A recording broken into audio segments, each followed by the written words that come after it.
বিসমিল্লাহ। হ্যাঁ, কি রে, কি দেখছি? মসজিদের ভিতরে এরকম আর্জেন্টিনার পতাকা টাকা আসছি না? পুরো মসজিদ ভর্তি পতাকা। ব্রাজিলের পতাকাও তো আছে, কিন্তু কামড়া করলো কিনা? আমি নিশ্চিত এটা ইমাম সাহেবেরই কাজ। ও, আশেপাশে তো দেখছি না কারো। তা সেই ইমাম সাহেব কানে একটু আগেই তো আজান দিল। হ্যাঁ, মনে আবার ওই পদ্মার নিচে বসে মনে হয় ফুটবল খেলা দেখছে।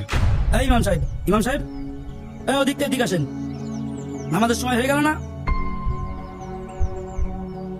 আসসালামু আলাইকুম। ওয়ালাইকুম আসসালাম। মসজিদের ভিতরে এইসব কি? কেন পতাকা? হ্যাঁ, সেটা তো আমিও দেখতে পাচ্ছি, কিন্তু মসজিদের ভিতরে পতাকা টাকা আছেন কি জন্য? আপনি রাগ করেন না, আগে বিষয়টা শোনেন, তারপরে বিচার করেন। কি ব্যাপার টুটুল? ও টুটুল, হ্যাঁ? সাথে কি করছো? হুজুর আর্জেন্টিনার পতাকা লাগাচ্ছি। কেন? আমি মেসির বিগ ফ্যান। আপনি কোন দলে সাপোর্ট করছেন হুজুর? আমি তো টিম কালিমা সাপোর্টার। হিন্দুদের কালিমা নাকি? এটা আবার কোন দল? নাউজুবিল্লাহ। সি সি সি, কি বলো? তুমি টিম কালিমা চেনো না? এমন দল তো 2026 সালে বিশ্বকাপ খেলছে না। খেলছে। এই দল প্রতিদিন 5 বার মাঠে নামে। শুধু চোখ থাকলে দেখা যায় না, অন্তর লাগে। 5 বার মাঠে নামে মানে? এই দলের কোচ কে হুজুর? এদের চোখ খুলতে হলে এদের ভাষায় কথা বলতে হবে। হুজুর কোথায় যাচ্ছে? বলে যান। আদো বুঝছেন। সাদিক ভাই, দাঁড়ান দাঁড়ান দাঁড়ান। কি ব্যাপার হুজুর? এই বস্তার ভিতরে কি? বস্তার ভিতরে ব্রাজিলের পতাকা। ব্রাজিলের পতাকা? তো ব্রাজিলের পতাকা কি করবেন? কে আপনি জানেন না, পুরো বাংলাদেশের ভিতরে আমরা যত বড় পতাকা বানাইছি এত বড় পতাকা আর কেউ বানায়নি। কালকের থেকে টিভিতে খালি নিউজ আর নিউজ দেখবেন। তাই এত বড় পতাকা বানাতে কত টাকা লেগেছে? এই খরচ প্রায় 60,000 টাকা মতো পড়েছে। 60,000 টাকা? আপনার বাড়ি চাইল নেই, মাথায় ছাদ নেই, 60,000 টাকার পতাকা বানিয়ে পোদ্দারি মেরে বেড়াচ্ছেন? হুজুর, আপনারা খালি জ্ঞান দেন, এসব জ্ঞান টান থিয়ে দেন তিনি।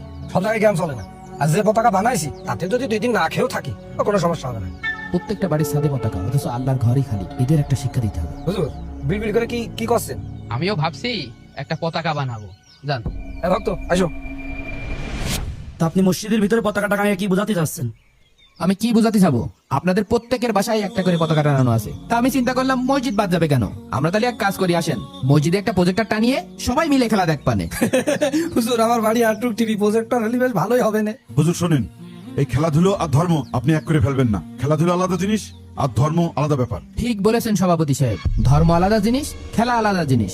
তাহলে আপনাদের প্রত্যেকের বাড়ি পতাকা কেন টানিয়েছেন? আরে হুজুর, এটা তো আনন্দের জন্য, ভালোবাসার জন্য। তাহলে তো হয়ে গেল। আর আমি আল্লাহর ঘরে টানালাম, আর এখানে তো ক্ষতির কিছু দেখছি না। এইবার তো হুজুর প্যাস লাগাই দিলেন। হুজুর তাহলে টিম কালিমার কোচ কে?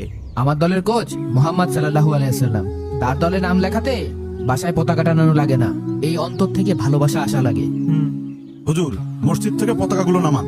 মসজিদ আল্লাহর ঘর, এসব পতাকা মসজিদে মানায় না। পতাকা আমি নামাতে পারি, কিন্তু একটা শর্তে, আপনাদের অন্তর থেকে এবং বাসার